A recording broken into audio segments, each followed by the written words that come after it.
তেলিয়ামুড়া থানাধীন মেলাপাথর নয়াবাড়ি এলাকায় এক গৃহবধূর বস্তাবন্দি পচাগলা মৃতদেহ উদ্ধারের ঘটনায় ব্যাপক চাঞ্চল্য সৃষ্টি হয়েছিল।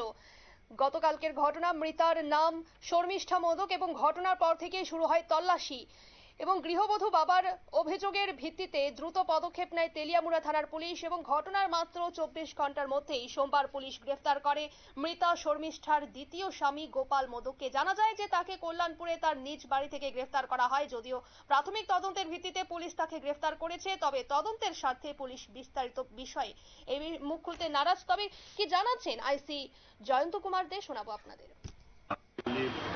যে শর্মিষ্ঠা মোদক মারা গেছেন বা ডিসিজড, ওনার বাবা কমপ্লেন করেছিলেন। সেই কমপ্লেনে নাম ছিল গোপাল মোদক, যার সেকেন্ড হাজব্যান্ড শর্মিষ্ঠা মোদক। তো ওনার কমপ্লেন মোতাবেক আমরা সঙ্গে সঙ্গে রেড করি এবং গোপাল মোদককে কল্যাণপুর থেকে আমরা অ্যারেস্ট করে নিয়ে আসি। এখন তদন্ত চলছে। প্রাথমিকভাবে কি মনে করছেন যে গোপাল মোদকই এই হত্যাকাণ্ড সংঘটিত করতে পারে নাকি? এখন তদন্তের স্বার্থে তো কিছু বলা যাচ্ছে না। আমরা আজকে ওকে কোর্টে ফরওয়ার্ড করবো, তারপর ইন্টারভিউশনের পরে বোঝা যাবে।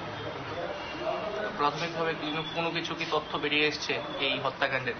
না, আমরা এখন কিছু আমাদের ওয়েট এভিডেন্স আছে আমাদের কাছে, সেগুলো তদন্তের স্বার্থে এখন কিছু বলা যাবে না।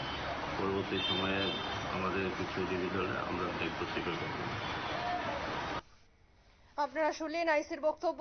সোমবার দুপুর নাগাদ তাকে খোয়াই জেলা আদালতে প্রেরণ করা হবে এবং পুলিশ এই ঘটনার সঙ্গে আরো কেউ জড়িত রয়েছে কিনা তা খতিয়ে দেখা হচ্ছে। সংবাদ এখনকার মতো এই পর্যন্তই। পরবর্তী খবরের জন্য অবশ্যই চোখ রাখুন নিউজ ভ্যানগার্ডের পর্দায়। নমস্কার।